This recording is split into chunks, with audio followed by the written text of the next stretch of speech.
Well, nuclear deterrence is in and for Europe is a hot topic right now. On March 5, French President Emmanuel Macron declared that, quote, Europe's future does not have to be decided in Washington or Moscow. And he called for discussions on the possible extension of the French nuclear umbrella to its European allies. Our nuclear deterrent protects us. It is complete, sovereign, fully French. I decided to open the strategic debate on the protection through our nuclear deterrent of our allies in the European continent. And a number of European states have begun conversations about what they might do independently of the United States to enhance their own security. Several frontline states in the East have embraced the idea of a French umbrella, with expressions of interest from both the President of Lithuania and the Prime Minister of Latvia. Germany's Chancellor-in-Waiting said that these several states must become stronger together in nuclear deterrence in Europe. And Polish Prime Minister Donald Tusk argued that Poland must seriously consider the French proposal. That came in the context of some other comments by Tusk in terms of expanding their army and their defense spending, and even talking about near universal military training. So what might a French nuclear umbrella or Polish nuclear capability look like? What are the implications for broader NATO defense efforts? I'm Tom Karako, Director of the Missile Defense Project here at CSIS. I'm joined with Heather Williams of the Project on Nuclear Issues and Kari Bingen of the Aerospace Security Project. We're going to be taking questions from the audience, so they'll come here to the tablet, so please feel free to submit them. So let's start with you, Heather. What did President Macron say, and what do we think about it? I think the most important takeaway from Macron's statements is that this is a discussion, not a decision. To very quickly repeat a part of his quote that I thought was really important, I've decided to open the strategic debate on the protection by our deterrence of our allies on the European continent. And so it should be obvious, he isn't saying, I am making this decision. He is saying, let's have the conversation. And he recognizes that it will be a debate. But the other big thing to take away is that this is a signal. The allies are trying to tell us something. I think they're trying to tell us many things. Before I get to that, though, just to give a little bit of context on French nuclear doctrine, because I do think it is important for the conversation, is that France's nuclear arsenal is specifically for self-defense, they say. But a really key term in French nuclear doctrine is this term vital interests. And it's only for vital interests that France would consider using its nuclear weapons. This is pretty ambiguous. We don't know exactly what it means, but after Russia's invasion of Ukraine, Macron indicated that France's vital interests might now be expanding to include other parts of Europe, or a European dimension, as he called them. But also, as you mentioned, this isn't just a French conversation. The Germans, the Poles, really all of NATO is getting pulled into this. So as I said, the Europeans are trying to tell us something. I think there's three big things that they are trying to signal with this conversation. The first is that they don't think the threat from Russia is going to go away. Whenever the war in Ukraine ends, whatever the peace settlement may be, that is not going to be an end to the Russian threat to Euro-Atlantic security. Trump, it seems, is making some progress in the relationship with Russia. This seems to be a priority for him. But one of our takeaways from the past few years should be Vladimir Putin is not someone to be trusted. Whatever that peace settlement is doesn't mean we go back to status quo ante. Putin has consistently relied on nuclear threats as part of this invasion of Ukraine. And when the war ends, it is possible that Putin's takeaway from this experience will be, wow, territorial expansion backed by nuclear threats might be pretty effective.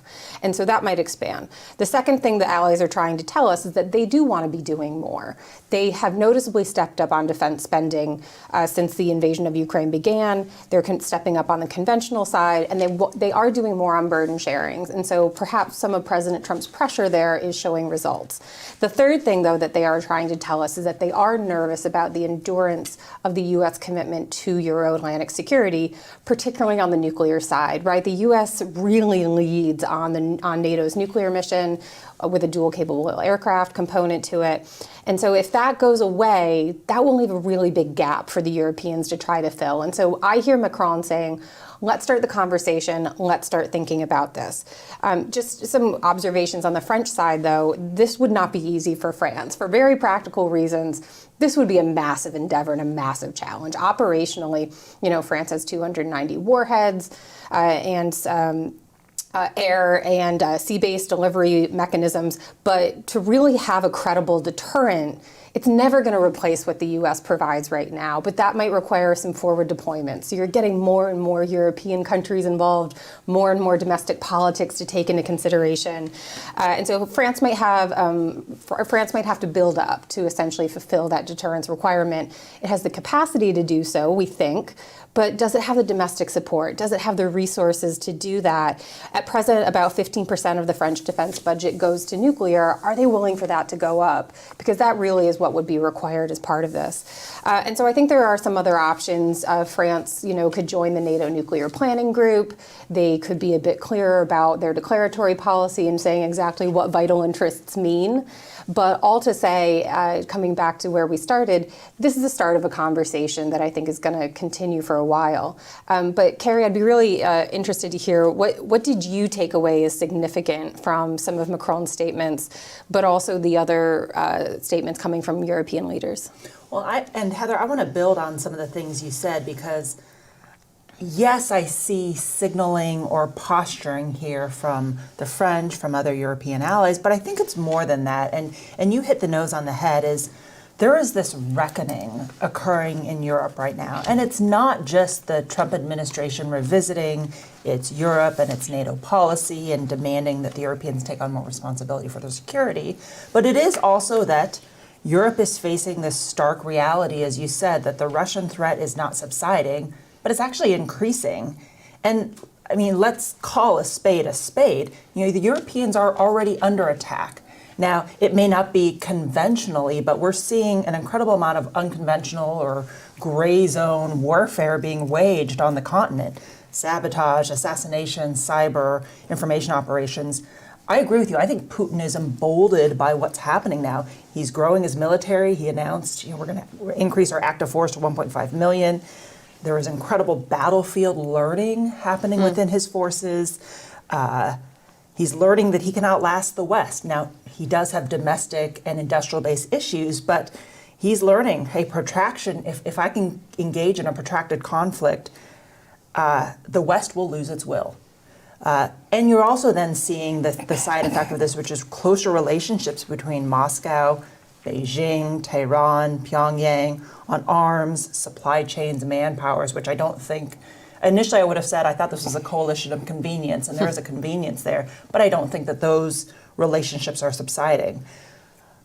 And nuclear forces, whether it be for us, our allies, our adversaries, I mean, it is an ultimate security guarantee to deter our adversaries, to hedge against uncertainty. I mean, for us, and you've highlighted this before, nuclear forces are the foundation of our security. I mean, we make decisions about our conventional force size and composition, knowing that the nuclear force underpins them. Mm-hmm. So it's not a surprise, I guess, that, and frankly, I think it's prudent that the Europeans are also thinking about ways to increase both their conventional and their nuclear deterrent.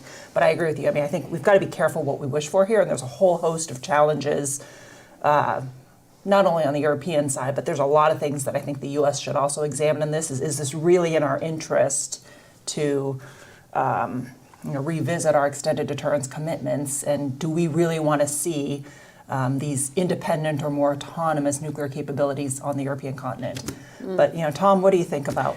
Yeah, I think you're absolutely right to emphasize the context. I'm also skeptical that France is going to be able to do this. You mentioned the number of warheads, but it's also their doctrine, how they think about it, and frankly.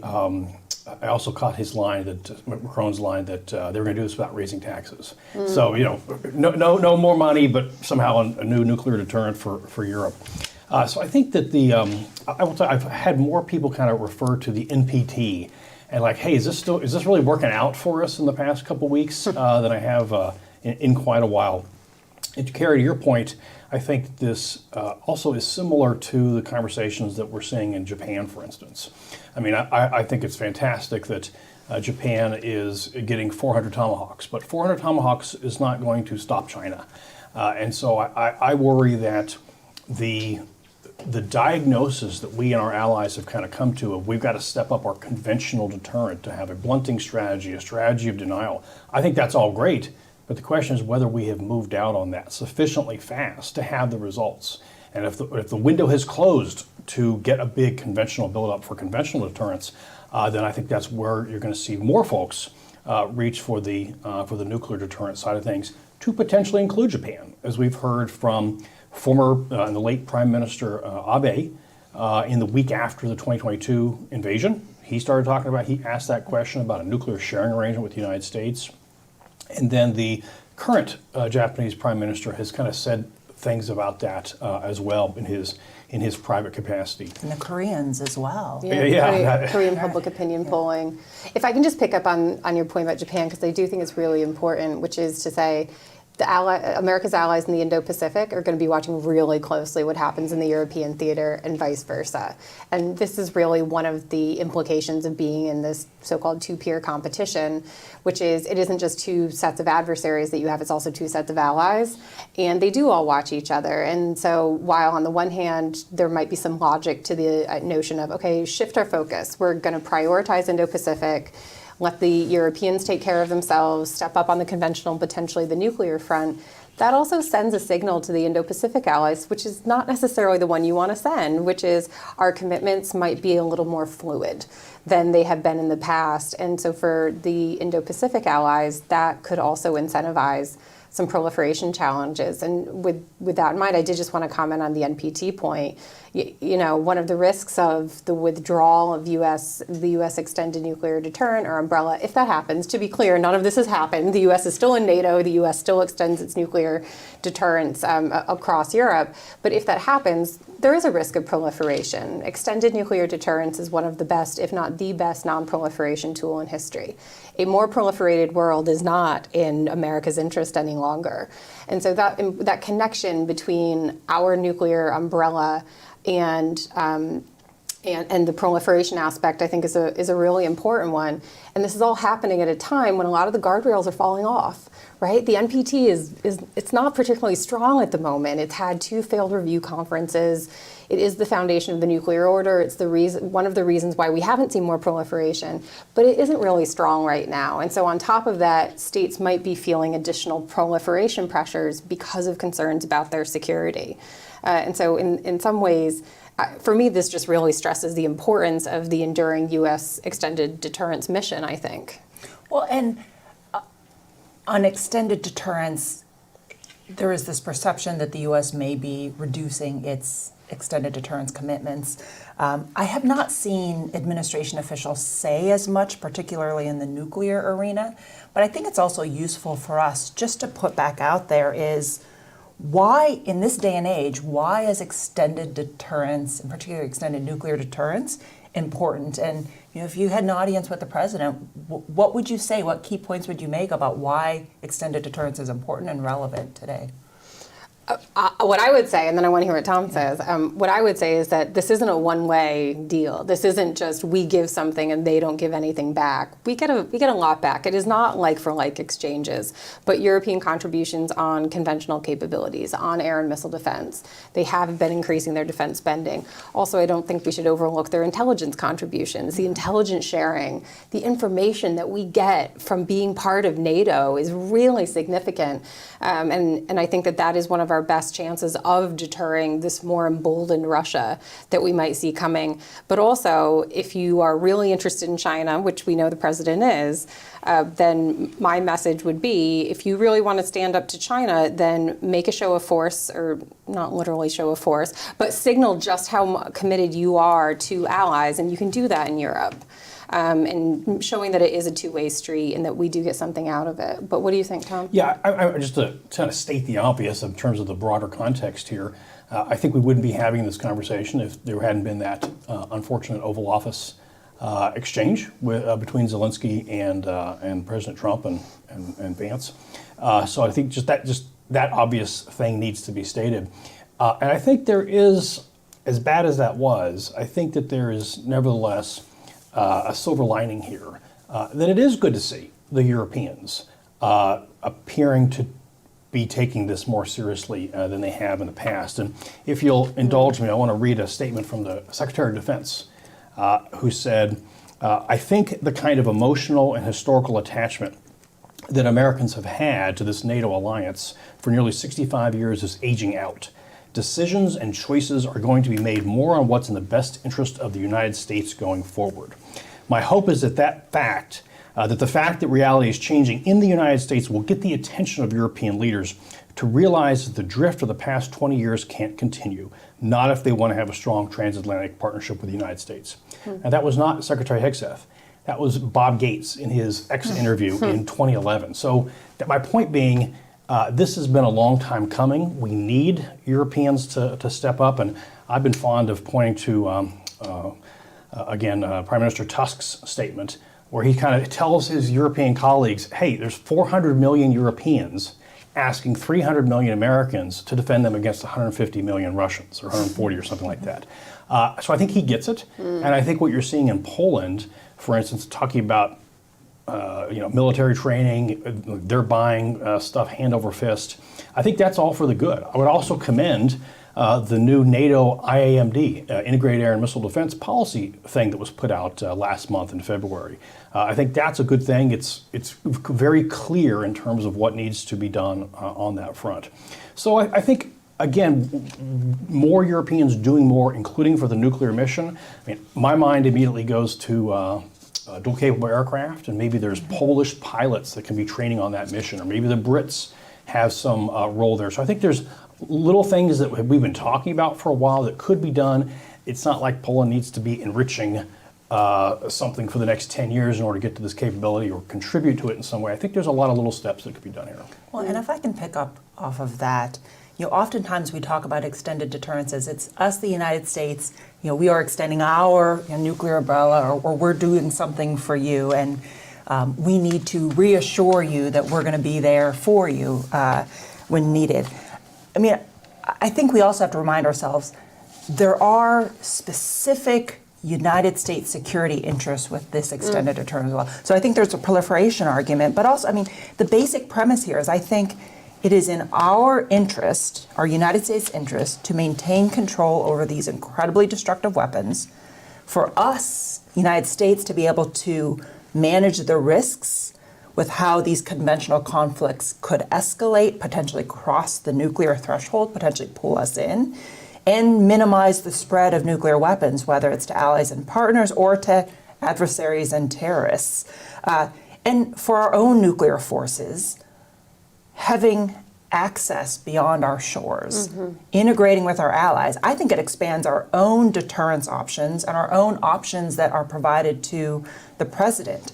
It strengthens the credibility and the readiness of the triad, especially the air leg. When you think about tactical air capabilities, these dual capable aircraft that Tom mentioned, you can't do a lot with them if you're only limited to U.S. CONUS-based operations. So you need to be abroad. You need to rely on the infrastructure, logistics, maybe even tanker support from these allied countries that are much closer to the threat than we are. And you mentioned show of force. I actually think we need to do more of those shows of force. Consider even further forward basing options. Look to our allies to contribute even more to our collective nuclear deterrence mission in basing, infrastructure, logistics, DC, you name it. I think there's more that they can do to show how serious they are about this collective nuclear mission. I think you just made a really compelling case for extended deterrence. I'm wondering, would you make that case differently if you were making it on Capitol Hill as opposed to making it to the president? Do you think that on Capitol Hill, is there a different conversation happening about the value of allies and the importance of extended deterrence? Or do you think that all of those points would have the same impact? I think you have to do both, but I sometimes worry that we do get lost in the, how does our nuclear capability also benefit from working with the allies? That yes, proliferation is incredibly important, but it's not just that. It also actually benefits our capability, the credibility, the readiness of our forces, and our ability to project power and deter bad guys. Mm-hmm. I think, again, connecting this to the broader conventional deterrence question and the buildup on that front, I mean, yes, European defense stocks skyrocketed after the Ukraine Oval Office visit, but I would say there's some reasons for mixed optimism on that front.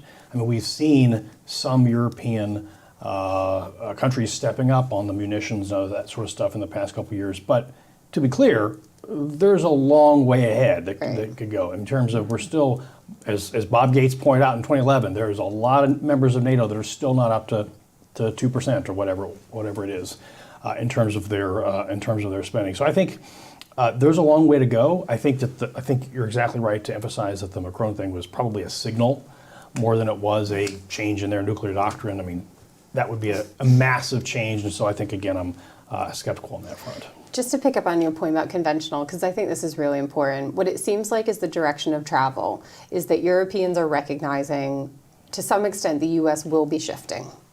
Don't call it a pivot, but that U.S. resourcing attention in Europe might not be what it once was. And I think the Europeans have been planning for this. You know, it's not like this came as a surprise to them that this might be happening. In a lot of ways, they have been trying to prepare and make certain investments. And it seems like the division of labor will be, okay, we will really step up on conventional. We will invest more in air defenses, in logistics support for the nuclear mission, but also in tanks and munitions, all the rest of it. But that nuclear piece, there really is no replacement for the U.S. But even on the conventional side, Tom, I think this is a really important point. What we are talking about, if the Europeans really want to take the lead on conventional deterrence in Europe against an emboldened Russia, I mean, this is unprecedented coordination among a group of countries that don't have the best history if you look back more than 50 years. And, you know, I think one of the surprises for me, at least, from Putin's invasion, it probably was a surprise for Putin as well, was NATO unity. There was an assumption in Moscow, I suspect, no idea what Vladimir Putin thinks, but there may have been an assumption that Europe won't hold. When we really test the limits of how much European NATO members and how much the U.S. care about Ukraine, NATO will do nothing. And that's not what happened. And I actually think that it's been a really surprising trend to come out of this war. The endurance of that unity, I worry about a little bit. It is going to continue to be tested. Also, we shouldn't forget there are some very anti-nuclear views within a lot of European countries that might have some domestic influence as this debate heats up. And so in some ways I was surprised that Macron was like, let's have the debate, let's have the discussion, because Europeans have been avoiding this exact debate for decades. And now he says, let's open it up. So all to say that division of labor, I think, is becoming a little bit clearer. It will work if the U.S. can maintain the nuclear extended deterrent component and if the Europeans can somehow come together in a way that we really haven't seen before. And frankly, that's something that would probably be viewed positively by the White House right now, is if the response to this is, okay, we're actually going to spend more on defense, which is kind of what Trump has been saying for a while now. So again, I come back to Germany and France, especially. We think, yes, Poland is out there massively doing the right thing. But Poland and France and the UK, I think, have to be at the center of this conversation. And yes, there has been positive movements on that since 2022, but you know, I think about the mini act play that has been Germans aren't going to send tanks to Ukraine unless the United States does. There's still no Taurus cruise missiles going to Ukraine for all these different reasons. So I think there's been a ton of restraint, and if I'm not mistaken, yes, the 100 billion euro that was talked about by Germany. I think they're counting roads maintenance and that, what counts for defense, for instance. So I think there's, again, a long ways to go. I would point to to praise Germany here, the European Sky Shield Initiative, that I think they've gotten a surprising number of countries on board with what appears to be a procurement-centric initiative. And Germany is now licensed production or co-production of the PAC-2 missile, for instance. So good efforts on that front. But you know what you're also seeing? You're also seeing the perennial parochialism. Say France is not going to get on board with Germany's initiative. And so you're still seeing those kind of rivalries. So it's not quite one Europe just yet in terms of everything. Mm-hmm. Well, and even the nuclear alliance. I mean, France has not been part of the NATO nuclear planning group. So there is a lot that would have to happen on the nuclear front to even move in the direction that's being proposed by these leaders, right? Yeah, and the UK simply can't handle it cannot unilaterally provide NATO's nuclear umbrella. It's only 4 submarines. And they ask a lot of those submarines, and those submarines are going through replacement right now. But also, in terms of the UK in particular, if the UK did want to expand its nuclear mission, make some of those bigger investments, this might also apply to other European countries. It hasn't yet hit the publics in a way that would really test things. So for example, in the UK, the National Health Services, it's the national religion. And I say that as having lived there and having benefited from the NHS services, so I'm very grateful for that. However, if things like these defense investments started really impacting things like the NHS, then that's where this is going to become a real challenge, and not just on nuclear, on conventional as well, I think. Yeah, it's going to come down to money. You know, show me your defense budget, and I'll tell you what your deterrence plan is. Unless they're willing to take out more debt, but again, and Macron says we're not going to spend any more money, and so that's why I'm skeptical again that there'll be a big posture shift by France. It reminded me a lot of when he stepped out maybe a year or two ago and said strategic autonomy, and was kind of campaigning to be in the limelight for the strategic autonomy stuff. So we'll see, but. Yeah. I think when I see increased defense spending in the 2020s by these countries, then I'll believe it. And that's a great point. I mean, as we all know from having worked directly or tangentially with our own nuclear weapons enterprise, it is a huge, huge undertaking. I mean, let's not kid ourselves in terms of the scale, the technical knowledge, infrastructure, testing facilities, the expense, and just the amount of time and cost, expense and time it will take. I mean, this is enormous. And I think, again, from an American perspective, we're going through this modernization issue right now. I mean, I want attention focused on U.S. nuclear modernization, NC3 modernization. And I think, the same frankly, pressure that the United States is putting on the Europeans, do more for your own defense, including on the conventional front. There's probably an adjacent or complementary conversation to have on the nuclear front as well. Is, yes, we'll continue to commit to extended deterrence, but can you guys step up as well and further support our modernization efforts, our basing infrastructure efforts, dual capable aircraft, whatever those things are. I think there's more room for them to further step up. Mm-hmm. Actually, Heather, I'm curious. See what I think I mentioned the pilot training, for instance, and you mentioned the nuclear planning group. Is there what other steps come to mind for you in terms of what other nations within NATO or current ones could be doing on that front?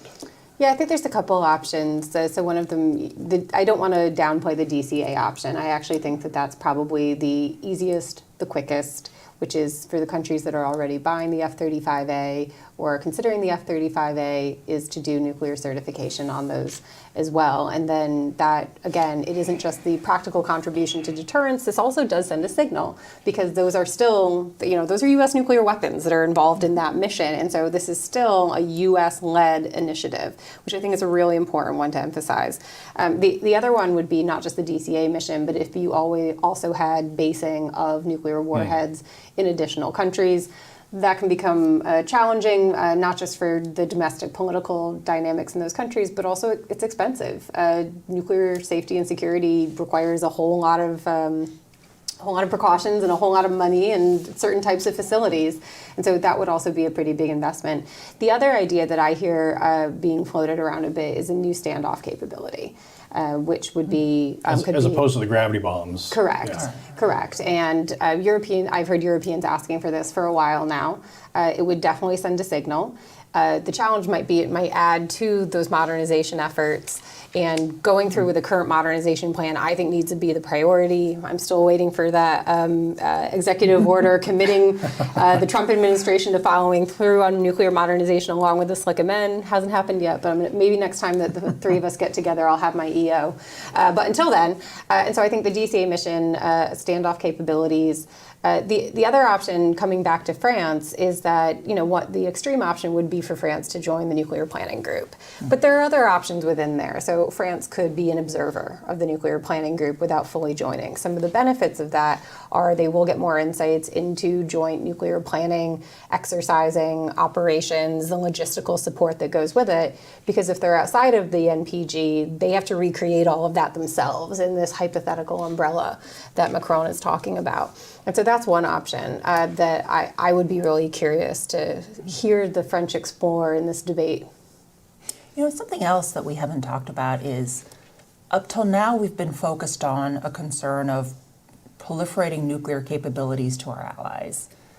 But there's also a counterproliferation aspect here of, let's ensure our adversaries don't continue to race for nuclear weapons. And the country that comes to mind and what this administration has been very focused on in the past is Iran. So is there also space here to link greater, I'll say, counter-WMD, counter-proliferation efforts, getting the Europeans to put further pressure on Iran, maybe North Korea, as part of a more comprehensive engagement on nuclear security issues? Yeah, I think that a lot of Europeans would love to get back to some sort of a deal with Iran. The challenge will be a political one, which is separate. If the Trump administration wants to take that path, it will be how do they do so, separating it from the previous agreement, Joint Comprehensive Plan of Action, which the Europeans, they've really played an important role in this, and they were incredibly proud of the effort that went into it, the UK, France, and Germany in particular. And I know from talking to some folks there is a sense that we worked so hard for this, and the previous version of the Trump administration did away with it. But they still believe in that deal. They still want to revive it, and they still want to find a way to save it. And so that if, depending on the direction the administration wants to go in, that's one, I think, really important opportunity for engaging with the Europeans on an Iran deal. Another one I would point to, though, is on more kind of informal risk reduction measures that I think getting a deal with Russia is going to be really, really hard. The president said, I want an arms control deal with Russia and China. I want a pony. And, yeah, me too. And so getting the Chinese to the table for that is just going to be a huge challenge. In the absence of arms control as we know it, which has played a role in reducing nuclear risks over time, in a more dangerous European security environment, the Europeans want some sort of risk reduction. I don't think they want traditional arms control because that could be undermining the nuclear deterrent. And so that's another important opportunity, I think, for the administration to work with the allies on a more diplomatic level. Let me ask a question that's come in from the audience, which is, NATO has been talking and having dialogue with various allies and partners in the Indo-Pacific. How does the recent kind of kerfuffle about Ukraine and how does the statements by European leaders, how do you think that's going to influence that prospects of cooperation with Indo-Pacific countries? Too soon to tell.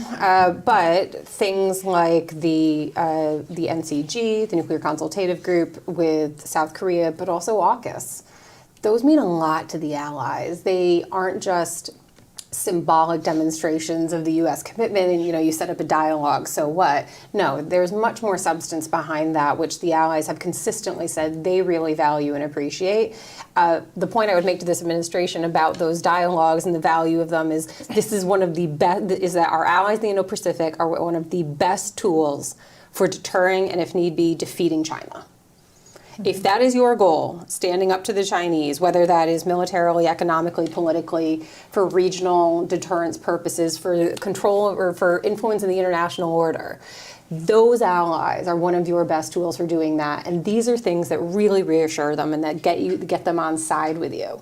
But I will say I did hear from some colleagues in South Korea in particular after the Ukraine incident. I'm sure we all got a lot of signal messages that day. But that made them nervous.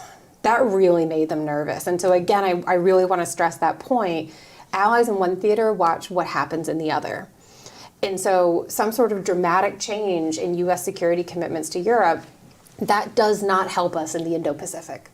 If anything, I think it might cause a bit more concern there and could undermine those alliances, which, coming back to that point, this is one of the best tools for deterring and, if need be, defeating China. No. But, I mean, have you been hearing things from allies in the region as well? No, I think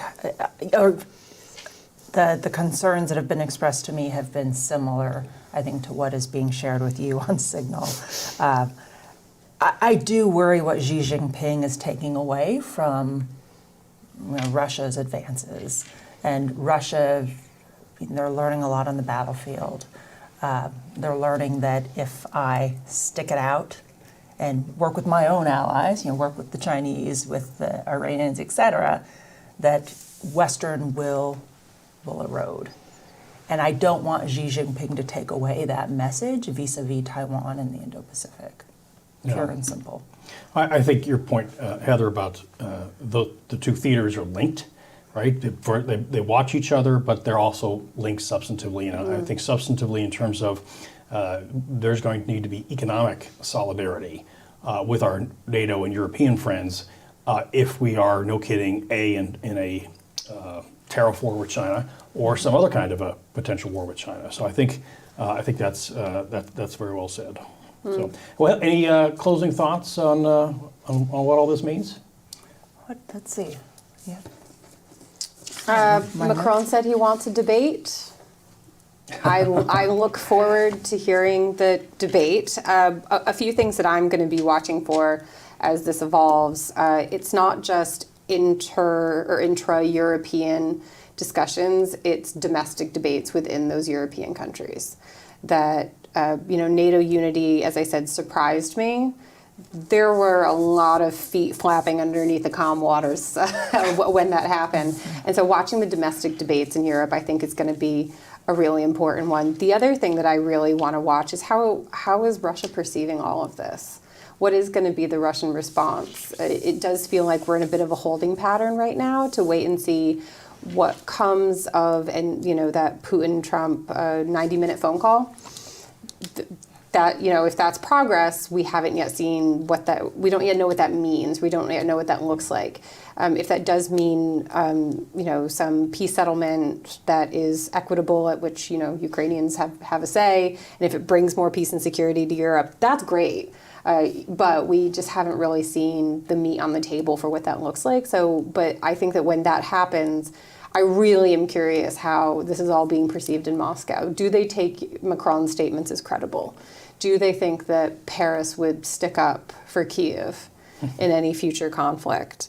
And then the last one, I'm really glad that Kari brought up modernization, is the way forward with the U.S. nuclear modernization plans. In his confirmation testimony, Hegseth said, I'm 100% committed to this in answer to a question from Senator Fisher. And I would really like to see the administration commit to that in some more substantive forms as well. Well, and to that point, to deter our adversaries, period, the president needs more options, whether they be nuclear options, conventional, unconventional, something in between. I mean, you want to give him as many flexible, tailorable options as possible, and that includes the nuclear arena. So I absolutely agree with you, whether it's for our own deterrence purposes or for our extended deterrence commitments to our allies. I would also then just add is, we tend to, when we talk about extended deterrence, we tend to focus on ways to strengthen, I'll say, U.S. extended deterrence and to reassure our allies, and that's important. Don't get me wrong, but I also think that there's an opportunity here to shift the conversation, maybe to educate a bit more on reminding folks of how extended deterrence benefits our own security, our own deterrence posture beyond just proliferation.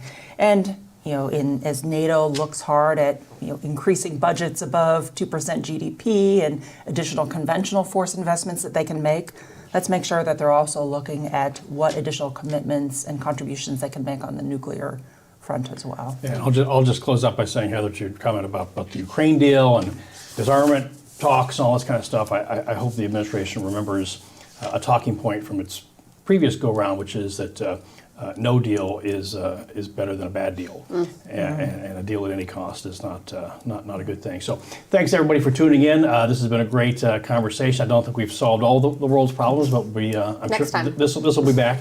And tune in again for joint conversations with the CSIS nuclear, aerospace, and missile defense programs. Thanks a lot.